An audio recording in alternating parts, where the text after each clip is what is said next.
성소로 들어갑니다. 세상의 신을 벗고서 주자 앞에 엎드리 내 주를 향한 사랑과 그 시의 나사를 얻어갈 때 하늘로부터 이곳에 장막이 높이네. 이곳을 바꾸소서.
이곳을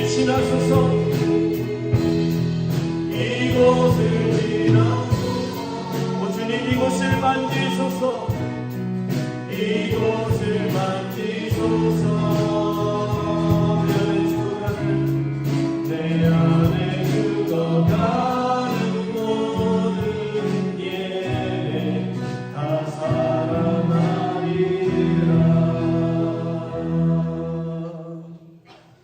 전능하사 천지를 만드신 하나님 아버지를 내가 믿사오며 그 외아들 우리 주 예수 그리스도를 믿사오니 이는 성령으로 잉태하사 동정녀 마리아에게 나시고 본디오 빌라도에게 고난을 받으사 십자가에 못 박혀 죽으시고 장사한 지 사흘 만에 죽은 자 가운데서 다시 살아나시며 하늘에 오르사 전능하신 하나님 우편에 앉아 계시다가 거기로부터 살아있는 자와 죽은 자를 심판하러 오시리라.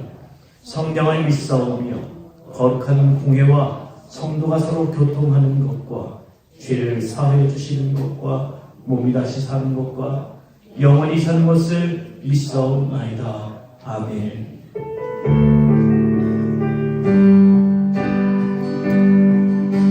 우리 모두 예배하는 자들여 온전히 영과 진리로 주를 예배하자.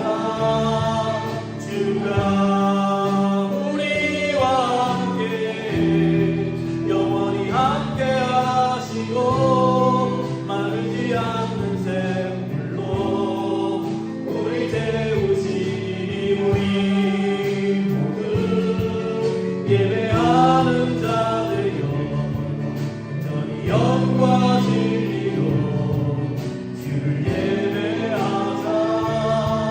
주가 우리와 함께 영원히 함께 하시고 마르지 않는 샘물로 우리 채우시니 우리 모두 예배하는 자들여 온전히 영과 진리로 주를 예배하자.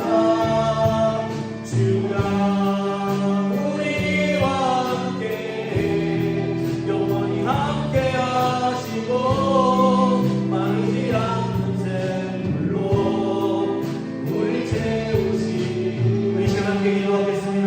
예배를 위해서 기도합시다. 주님 이 시간 우리와 함께 하여 주시옵소서. 영원한 주님의 생명의 선물로 우리 가운데 지키셔 주시옵소서. 말씀하여 주시옵소서. 성령의 은혜를 충만히 부어 주시옵소서. 우리의 주님을 바라보니 우리 주님의 얼굴 빛을 우리 가운데 비춰 주시옵소서. 주님의 이름으로 기도하겠습니다. 주여 우리와 함께 하시는 주님, 우리 붙잡아 주시는 주님, 먼저 하신 주님의 가운데 거하기를 원합니다. 우리 모두 예배하는 자, 예배자가 되어 주님 앞에 서고 아버지의 힘을 받으며 주님 앞에 설 때에 주님 우리 심령 내 주님을 모아주시옵소서. 함께 하여 주시옵소서. 성령께서 우리 그 심령을 붙잡아 주셔서 이 시간 앞다가 하나님 뜻대로 모두 우리를 붙잡으시며 인도해 주시기를 소원합니다. 우리에게 친구하는 은혜가 우리와 함께 하기를 소원합니다.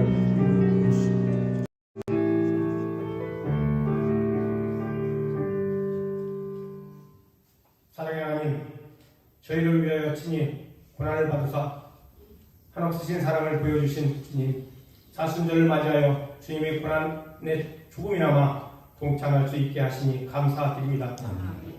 또한 죄로 많은 자신을 돌아보며 진정으로 회개할 수 있는 기회도 주심에 감사합니다. 오만과 자고하였던 마음이 하나씩 깨져가는 것을 경험합니다. 주님이 지신 십자가를 바라볼 때 새로운 감동과 기쁨으로 인하여 변화되는 자신을 깨닫습니다. 늘 주님을 구속의 주님으로 고백하며 살게 하시고 영원토록 십자가의 은혜 안에서 살아갈 수 있게 도와주시옵소서. 참으로 좋으신 하나님, 주님은 주님의 은혜와 사랑을 망각하고 심히 근심하며 낙심하기도 하고 하나님의 심판에 있다는 사실조차 잊고 살 때가 많이 있습니다. 주님의 피 묻은 십자가 앞에서 진정으로 회개하오니 용서하여 주시고 전폭적으로 주님을 의지하는 삶이 되게 하여 주시옵소서. 저희들에게 주님을 믿을 수 있는 은혜를 주신 것을 주님을 위하여 고난받게 하심이라고 옛 사도는 증언하고 있습니다. 믿음의 증인들이 죄악의 낙을 누리는 것보다 주님을 위하여 받은 능력을 기뻐하듯이 저희들도 그와 같은 믿음의 흔적이 있게 하여 주시옵소서. 한없이 낮아지기를 원하셨던 주님의 모습을 본받아 낮아지기를 기뻐할 수 있는 저희가 되게 하시고 끊임없이 섬김을 원하셨던 주님의 모습을 본받아 섬김을 즐거이 할 수 있게 하여 주시옵소서. 무조건적으로 누구든지 사랑을 원했던 하나님의 모습을 본받아 무조건 사랑을 실천하는데 주저함이 없게 하시고 누구든지 차별하지 않으시고 세워주시기를 원했던 주님의 성품을 본받아 남을 세워주는 일에 차별이 잣대로 선을 긋지 않게 하여 주시옵소서.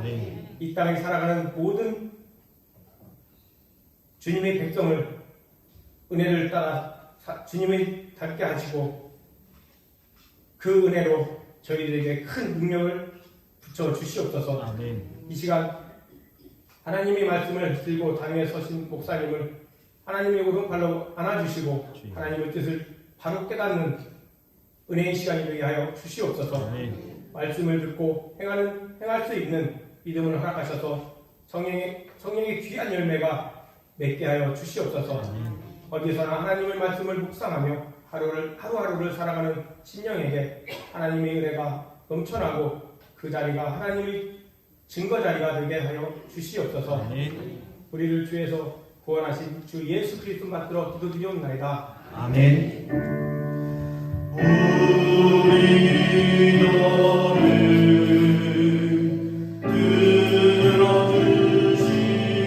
들어주시고 주님의 평화를 내려주소서.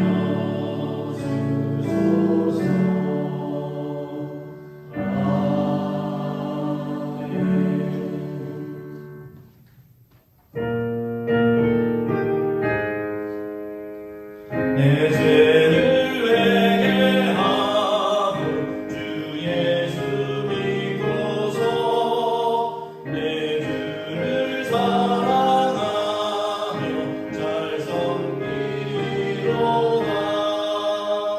나 어디 가든지 무엇하든지 주 예수 위하여 충성하리라. 내 주의 뜻을 따라 나 살기 원하며 이 세상 있을 동안 주 섬기리로다. 나 어디 가든지 무엇하든지 주 예수 위하여 충성하리라. 내 모든 마음 들여 주 위에 일하며 내 주의 말씀 따라 잘 섬기리로다. 나 어디 가든지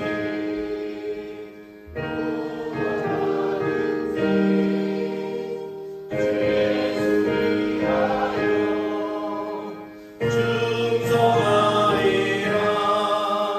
주님의 크신 능력 날 도와주시니 내 용분 다하여서 주 섬기리로다. 나 어디 가든지 무엇하든지 주 예수 위하여 충성하리라. 내 직분 감당하고 저 천국 올라가 내 주를 기리기 잘 섬기리로다. 나 어디 가든지 무엇하든지 주 예수 위하여 충성하리라. 감사합니다, 주님. 나 어디 가든지 무엇하든지 주님을 위하여 충성하리라. 이 찬양의 고백처럼 우리는 어디를 가든지 무엇하든지 주님을 바라고 주님의 은혜 가운데 거하며 주님 앞에 순종하며 그러므로 말미암아 주님께 주시는 은혜를 충만히 누리는 우리 성도들 될 수 있도록 은혜 베풀어 주옵소서.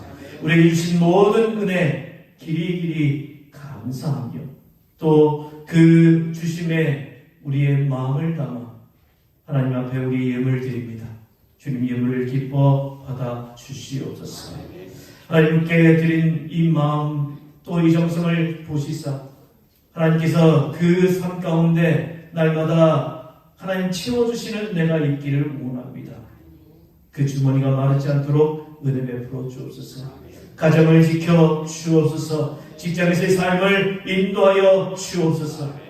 매일의 기쁨과 감사가 넘칠 수 있도록 도와주시고 감사의 제목이 넘치는 그런 삶이 될 수 있도록 도와주시어서 주님 그 입술 가운데 찬송이 끊임없이 흘러나오는 그런 삶이 될 수 있도록 인도하여 주옵소서. 드리지 못한 손길 가운데도 동일한 은혜를 주님 허락해 주시고 드릴 수 있는 형편과 마음을 주님께서 허락하여 주옵소서. 이 예물드림이 우리에겐 기쁨이요 주님께 드리는 이 모습들을 통하여서 주님 주시는 은혜를 더욱더 받아 누릴 수 있도록 도와주시옵소서. 예물이 쓰이는 곳곳마다 하나님의 은혜가 나타날 수 있도록 도와주시옵소서. 교회가 성장하며 하나님 나라가 점차 회복되는 데 사용될 수 있도록 도와주시고 또 이웃을 위하여 정직하고 깨끗하게 사용될 수 있도록 은혜 베풀어 주옵소서. 모든 것 감사드리며 예수님 이름으로 기도하옵나이다. 아멘.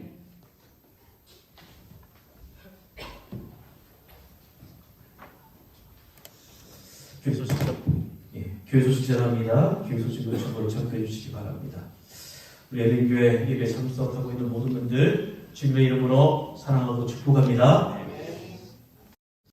우리 사순절 기간 보내고 있습니다. 이 사순절 우리 부활절 전까지 우리가 부활절을 대비하면서 회개하며 금식하며 준비하는 기간입니다. 이 사순절 기간 동안 하나님의 은혜가 특별히 여러분 가운데 있기를 원합니다.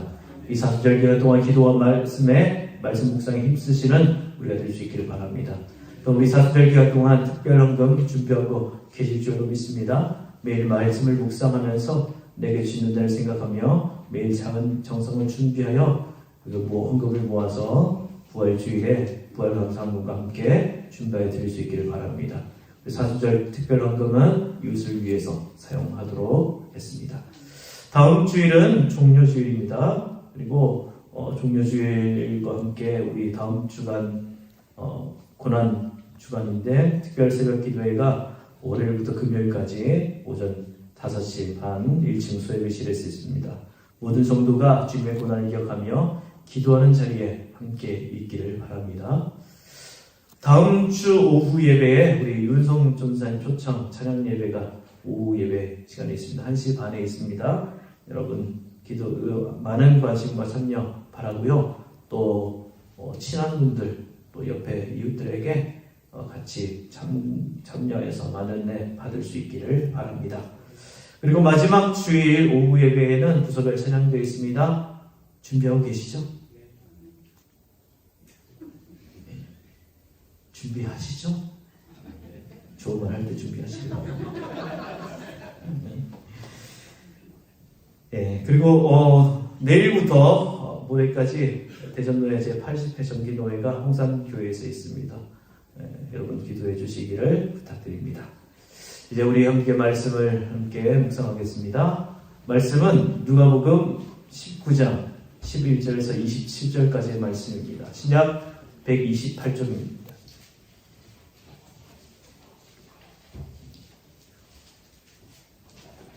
누가복음 19장 11절에서 27절까지의 말씀입니다.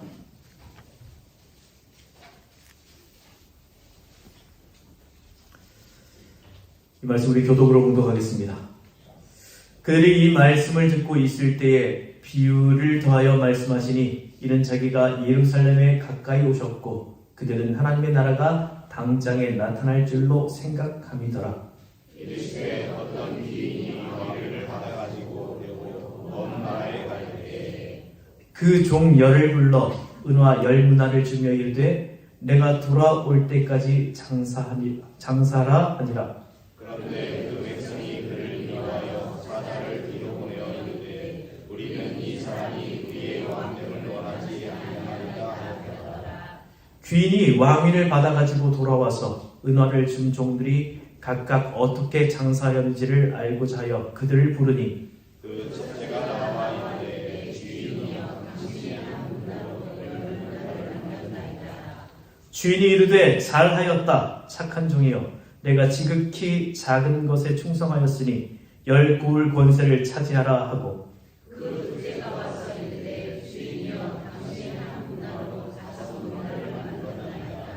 주인이 그에게도 이르되 너도 5고을을 차지하라 하고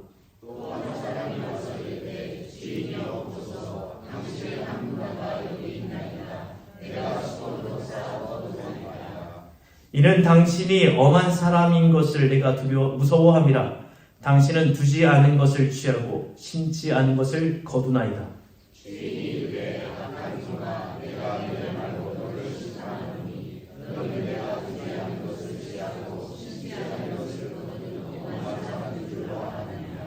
그러면 어찌하여 내 돈을 은행에 맡기지 아니하였느냐? 그리하였으면 내가 와서 그 이자와 함께 그 돈을 찾았으리라 하고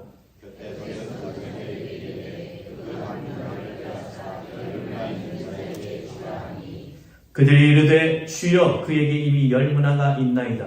주인이 이르되 내가 너희에게 말하노니 그릇 있는 자는 받겠고 없는 자는 그 있는 것도 빼앗기리라. 같이 읽습니다. 그리고 내가 왕됨을 원하지 아니하던 저 원수들을 이리로 끌어다가 내 앞에서 죽이라 하였느니라. 아멘.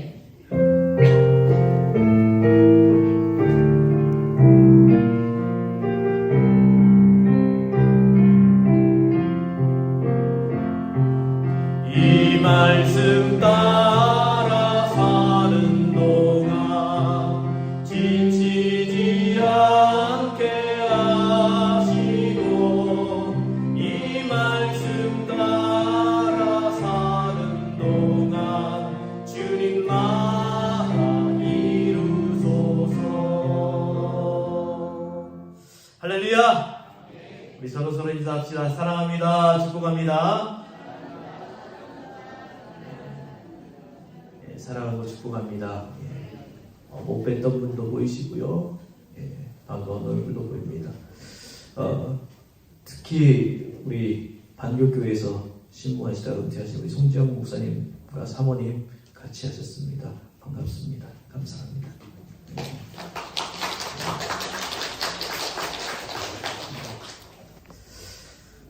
여러분 사랑하고 축복합니다. 여러분에게 하나님의 은혜가 가득하기를 바랍니다. 매일이 기쁘고 매일이 감사하고 매 순간 즐거운 일들로 가득하기를 원합니다. 왜요? 주님께서 함께 하시기 때문에. 옆 사람에게 또 얘기해 줍시다. 주님이 함께 계시니 계속 즐거울 거예요.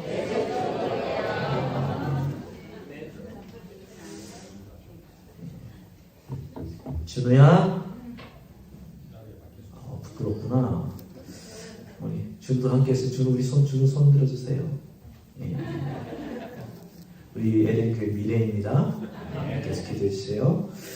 자, 오늘 우리가 함께 말씀을 읽었는데요. 이 말씀에서 가장 중요한 구절은 11절이라고 볼 수 있습니다. 11절 말씀을 이해해야 예수님께서 10문화 비유를 하신 이유를 알 수가 있습니다. 11절 보세요. 자, 세 번역으로 읽어드리겠습니다. 그들이 이 말씀을 듣고 있을 때에 예수께서 덧붙여서 비유를 하나 말씀하셨다. 이 비유를 주신 것은 예수께서 예루살렘에 가까이 이르신 데다가 사람들이 하나님의 나라가 당장에 나타날 줄로 생각하고 있었기 때문이다. 자, 이 말씀 중에 그들이 이 말씀을 들을 때에 이 말은요, 곧 앞부분과 연결되고 있다는 거예요. 예수님께서 사교에게 구원 선포를 했을 때 그 주위에 있던 무리들을 말합니다. 그들에게 10문화 비유를 말씀하시기 시작했다는 거예요. 왜 그들에게 열무나 비유를 하셨느냐? 예수님이 예루살렘 입성을 앞두고 사람들이 생각하기를 드디어 예수님께서 예루살렘에 입성하면 예수님이 통치하는 나라가 이루어질 것이다 라고 생각했습니다. 왜냐하면 그 당시에 로마의 압제 아래에 있었기 때문에 야, 드디어 이렇게 능력 있는 사람이 메시아로 오셨으니까 이제 우리는 해방될 거야 생각했던 거죠. 그러니까 예수님 입성하시면 곧 예수님이 통치하시는 나라가 새롭게 시작될 거라는 기대감이 가득했던 겁니다. 여리고성과 예루살렘 거리는 불과 한 35km 정도 돼요.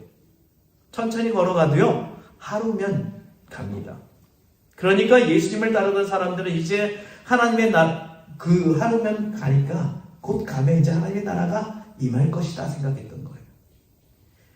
우리가 생각하는 하나님 나라와는 다릅니다. 하나님이 통치하는 나라, 그러니까 이 땅에 하나님의 이름으로 통치하는 나라, 예수님이 통치하는 나라가 오게 될 것이다 생각했던 거예요.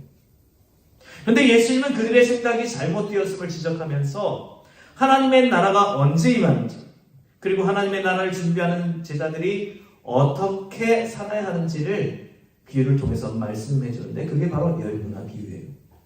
사실 우리에게 예수님이 말씀하신 이 달란트 비유 그리고 열무나 비유가 그렇게 와닿을 정도는 아닐 수 있겠죠.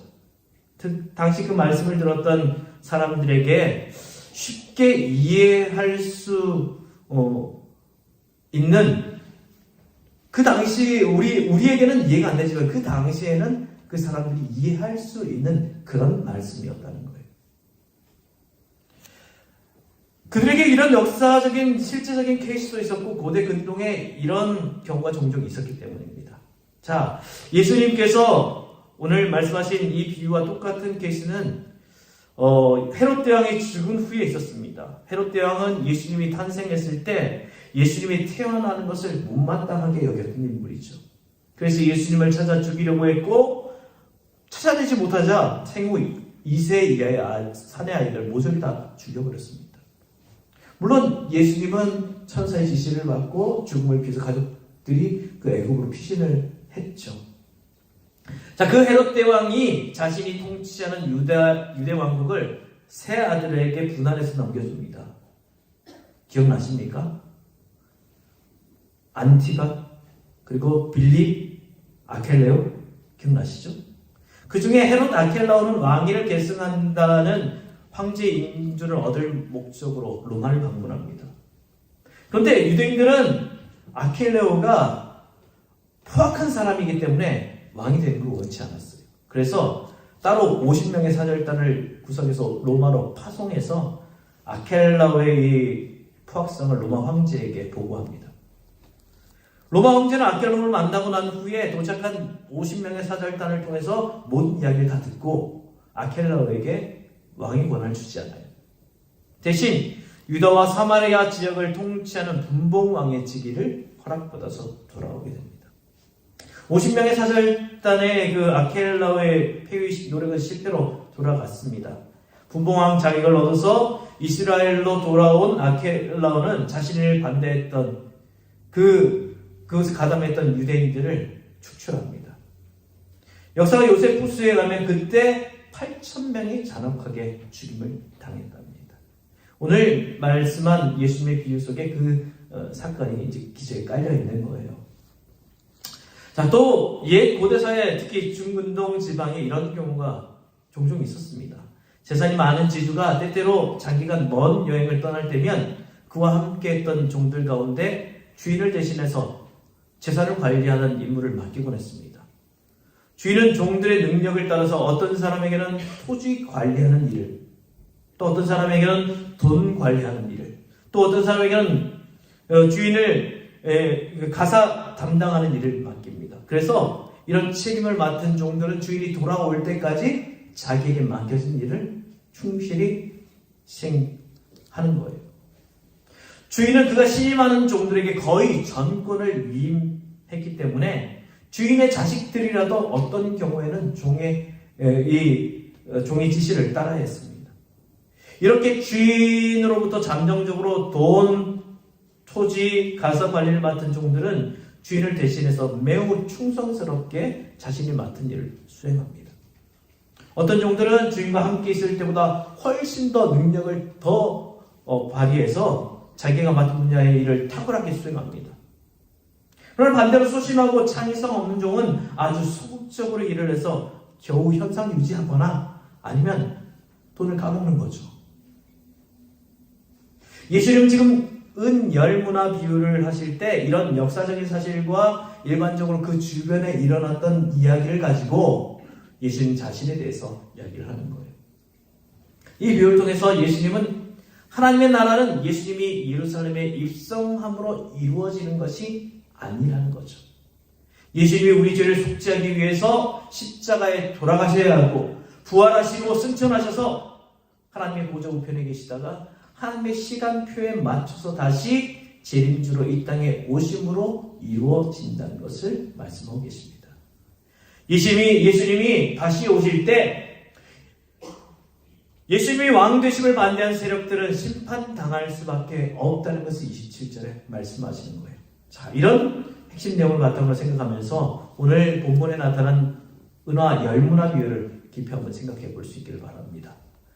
예수님이 구원사역을 완성하시고 하나님의 나라로 승천하실 때 예수님을 따르는 모든 사람에게 문화를 주신다는 거예요. 그리고는 말씀하셨습니다. 13절입니다. 자기 종 10사람을 불러다가 10문화를 주고서 내가 올 때까지 이것으로 장사를 하여라 말하였다. 은 10문화씩 은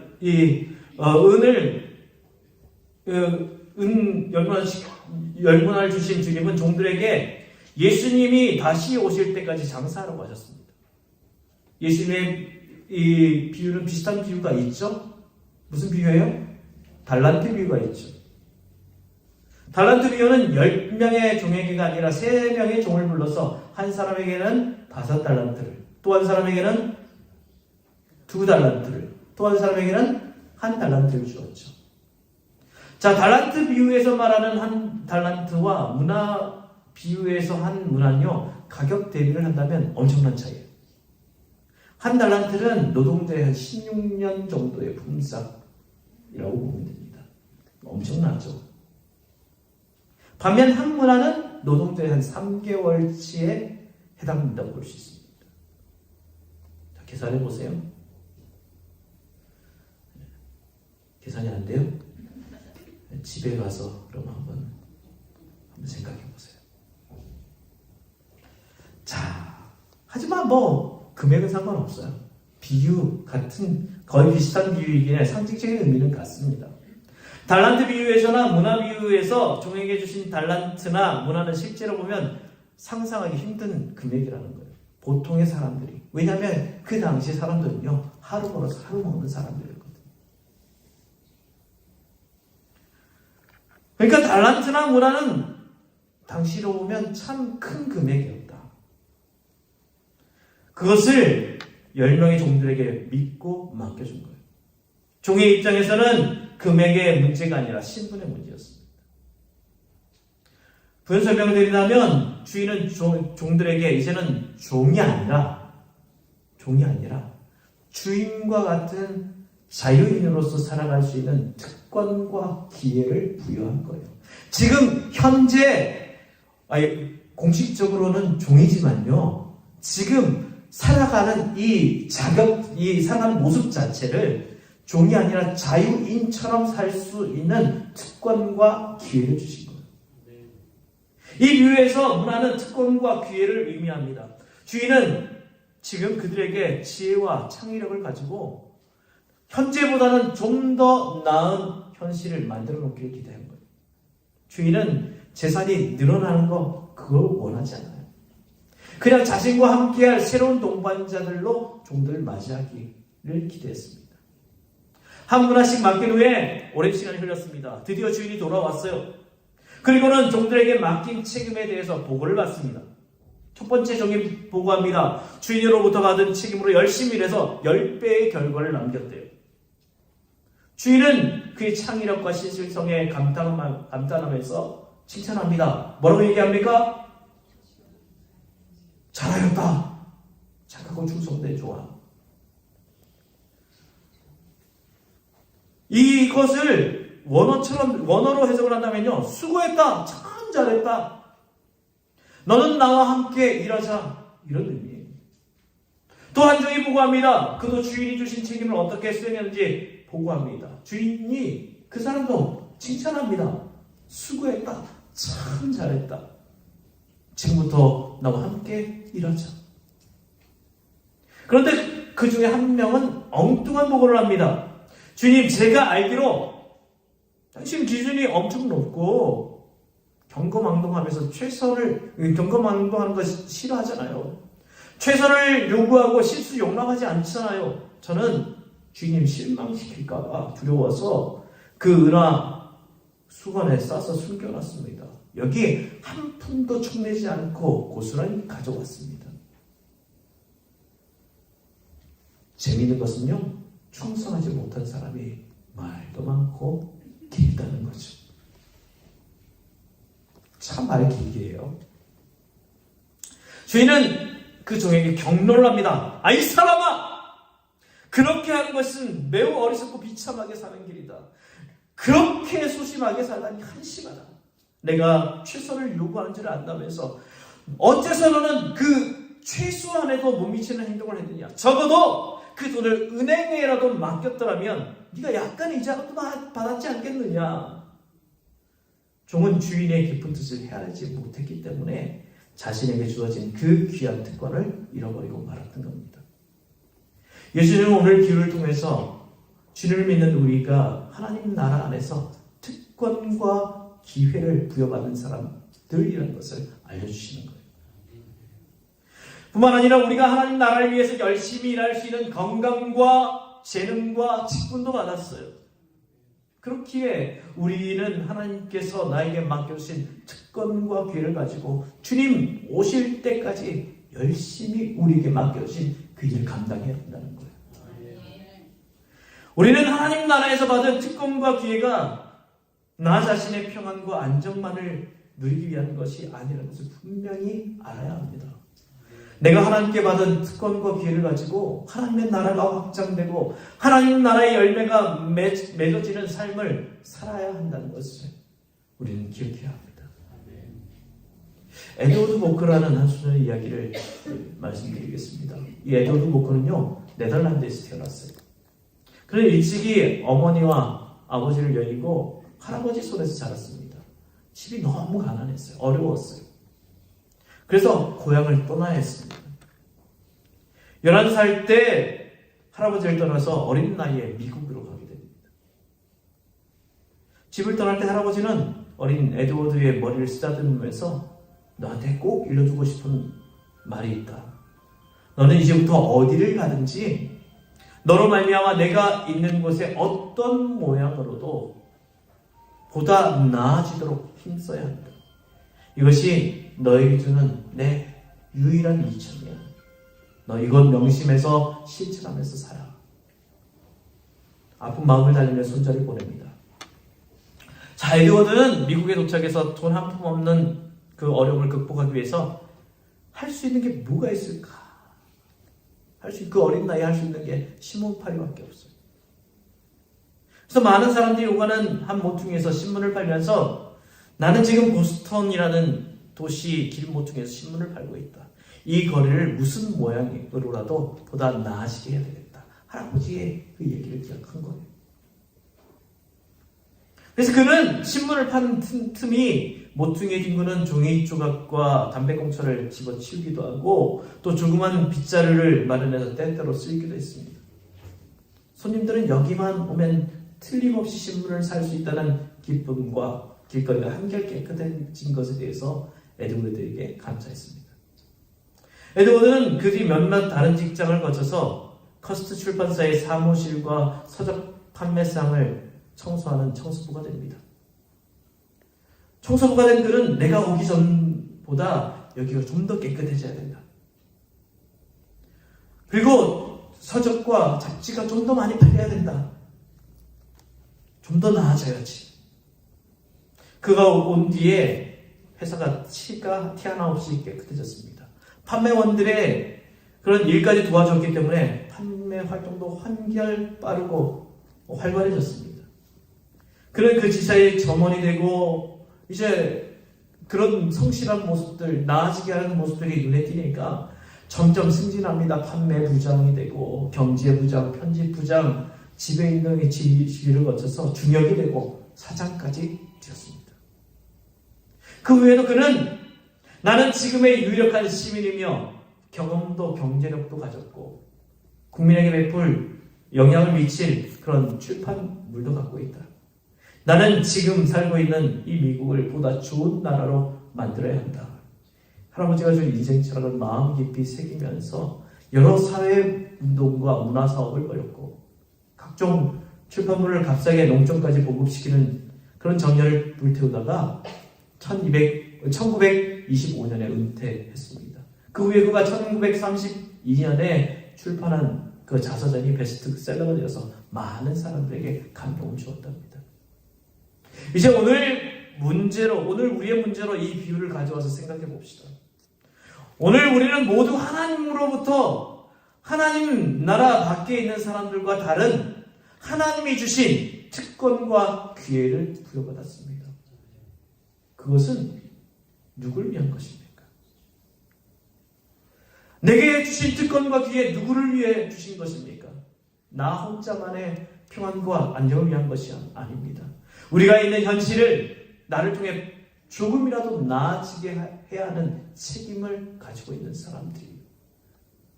우리 그리스도인들은 그리스도인으로서 책임을 감당해야 합니다. 우리는 그저 되는 대로 사는 인생이 아닙니다. 그저 하루하루 숨만 쉬고 살아가는 인생이 아니에요. 우리 주님께서 이 땅에 우리가 예수 믿고 살아가게 하신 이유는, 우리에게 문화를 허락해 주신 이유는 그것을 통하여 이 땅을 보다 나아지게 하는 하나님의 뜻이 있음을 기억해야 합니다. 건강을 주셨습니까? 건강만을 축복으로 알면 안 됩니다.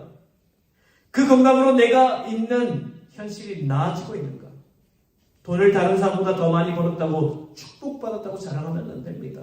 내가 번 돈으로 내가 몸담고 있는 현실을 나아지게 하는데 사용하고 있는가 물어봐야 합니다. 내가 다른 사람보다 학벌이 더 뛰어나다고 교만해서는 안 됩니다. 내가 배운 공부로 세상을 더 나아지게 하는데 사용하고 있는가 물어봐야 되죠. 다른 사람들이 갖지 못한 재능이 있다고 한다 자랑하면 안 돼요. 다른 사람보다 내게 그것을 통하여서 더 나아지게 사용하고 있는 그 재능을 사용하고 있는가 물어봐야 돼요.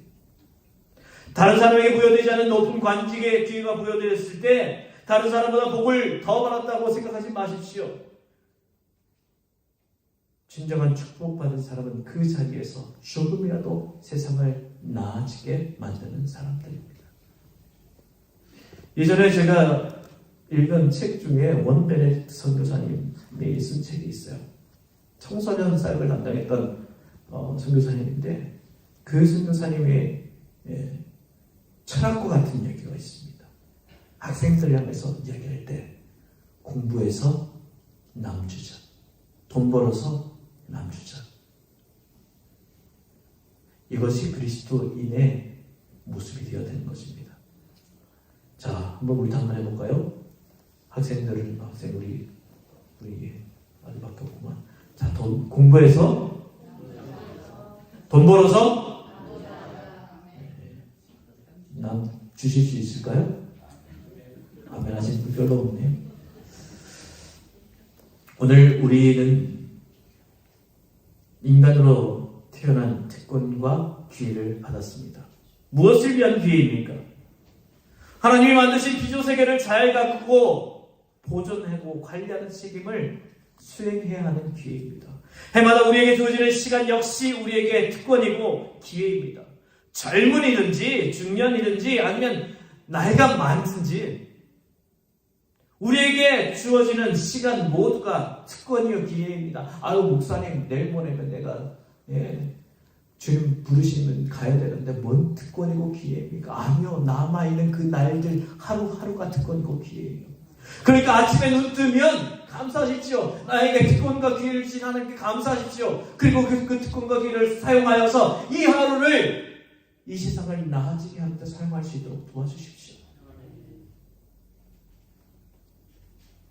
직장에서 정년이 돼서 은퇴하신 분에게도 특권과 기회가 있습니다. 무슨 특권이 있을까요? 그동안 얽매여서 마음대로 사용하지 못한 하루 24시간의 자유로운 시간 특권 아닙니까? 평소에 잘하지 못했던 예배생활, 기도생활, 교회 봉사생활 시간이 있으니 마음만 먹으면 더 잘할 수 있겠지요. 성경 보세요. 주님이 주신 특권과 기회를 가지고 선용했을 때 그들에게 어떤 역사가 일어납니까? 오순절 강림, 성령 강림으로 베드로 사도는요, 사도직의 특권을 확인합니다. 그 특권을 기회로 삼고 순종하고 믿음으로 행동하자 그로 인해서 하루에 3,000명, 5,000명이 회개하는 역사가 일어납니다. 스데반 집사는요, 집사라는 특권을 이용해서 기회를 잡고 사내들인 공회 앞에서 담대히 설교를 합니다. 그 결과 그는 순교로서 생이 끝난 것 같지만 그의 순교는 바울에게 큰 영향을 미치고 위대한 사도 바울이 태어나게 했습니다. 후에 사도 바울은 초대교회의 위대한 영혼의 구원자가 됩니다. 빌립 지사는 자식에게 받은 특권과 기회를 가지고 사마리아에 내려가서 교회의 문을 열어주었고 또 사막으로 가라는 주님의 음성에 순종하여 갔을 때 거기서 에티오피아 내시를 만납니다. 그 에티오피아 내시에게 복음을 전하여 아프리카인들에게 교회의 문을 여는 역할을 하지 않았습니까?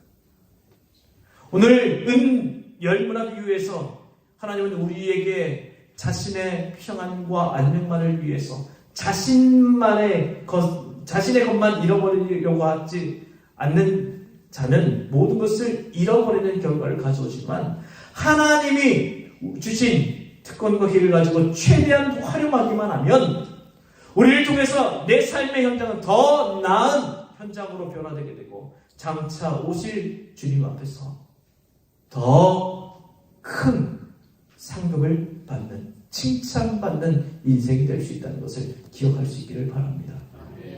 오늘 설교는 두 가지 질문으로 마치려고 합니다. 여러분 솔직하게 한번 대답해 보세요.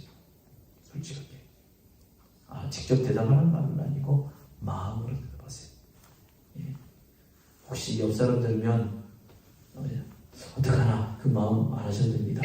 그냥 마음으로 솔직하게 대답해 보세요. 자, 첫 번째, 당신은 하나님께 받은 특권과 기회를 잘 활용하고 있습니까? 두 번째, 당신으로 인해 여러분이 속한 삶의 환경이 더 나아지고 있습니까? 그 대답에 대해서 여러분 못하고 있다는 대답이 여러분 스스로에게 든다면 이제 이 특권과 기회를 잘 활용할 수 있는 기회를 달라고 기도하십시오. 그리고 어느 정도 하고 있다면 주님 이 특권과 기회를 더 잘 활용할 수 있도록 주님 잘 유지할 수 있도록 도와주십시오. 기도합시다. 이 시간 우리 함께 기도하기를 원합니다. 주님 우리에게 이 특권과 기회를 허락하여 주셨는데 잘 활용할 수 있도록 도와주시옵소서. 그것을 통하여 내가 속한 가정과 직장과 또 어느 곳인가든지 변화시키고 나아지게 만드는 우리의 모습 될 수 있도록 은혜 베풀어 주옵소서. 그렇게 우리를 사용하여 주시옵소서. 함께 기도하겠습니다. 우리 아버지 하나님 우리를 사용하셔서 우리를 불러서 주의 종으로 불러주시니 감사합니다. 또 아버지 하나님 문화 비유를 통해서 우리에게 하나님의 뜻을 알게 해주시니 감사합니다.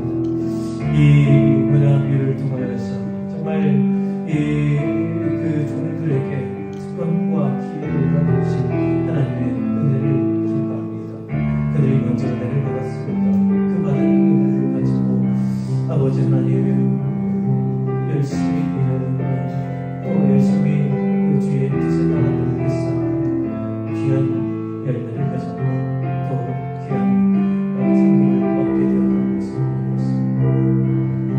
그리고 이 특권과 이 기회는 나를 통해서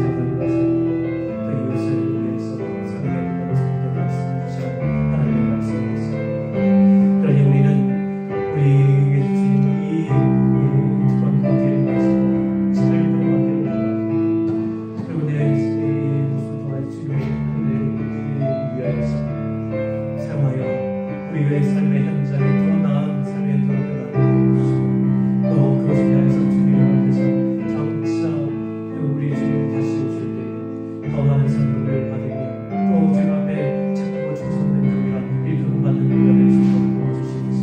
그리고 주님께서 우리를 칭찬하시는 후에 하나님의 우리 주님의 우리 동력자로 세우시는 것을 우리가 합니다.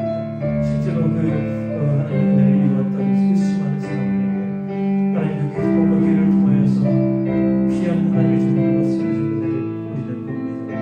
오늘 우리도 그 은혜를 입고 하나님의 백성, 하나님의 주님으로 하나님의 뜻으로 사랑하는 우리 주님, 우리 한 사람 한 사람 위에 주의 말씀 주시니 감사합니다.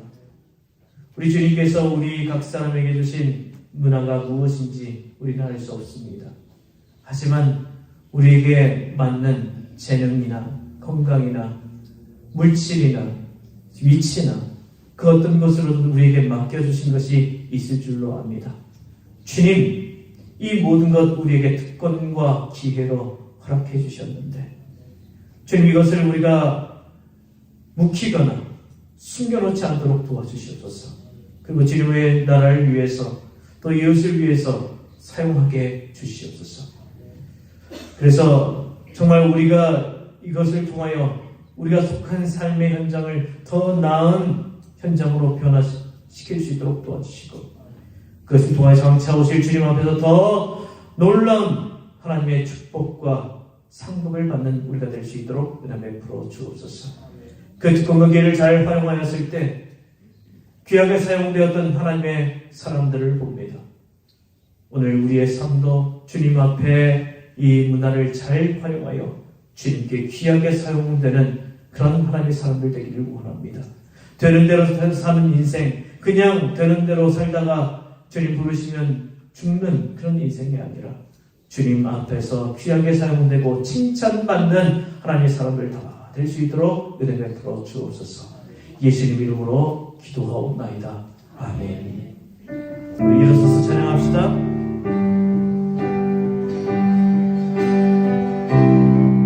모든 상황 속에서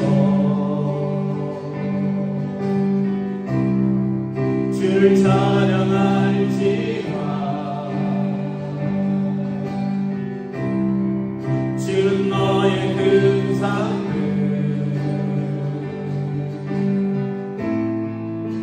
큰 도움이시라. 주의 얼굴 구할 때 주의 얼굴 구할 때 주의 영을 부사 신사랑 안에서 그 신사랑 안에서 주를 보게 하소서. 주를 보게 하소서. 내 영혼이 확정되고 확정되었사오니 영혼이 확정되고 확정되었사오니 믿음의 눈 들어 주를 바라봅니다. 내 영혼이 확정되고 확정되었사오니 믿음의 눈 들어 주를 바라보. 내 영혼이 확정되고 확정되었사오니 내 영혼이 확정되고 확정되었사오니 믿음의 눈 들어 주를 바라봅니다. 내 영혼이 확정되고 확정되었사오니 믿음의 눈 들어 주를 바라봅니다. 지금도 우리 구주 예수 그리스도의 은혜와 하나님 우리 아버지 우리를 지극히 사랑하심과 성령의 역사하시며 감동하시며 은혜 베푸심이 우리에게 주어진 모든 것에 감사하며 잘 활용하고 선용하여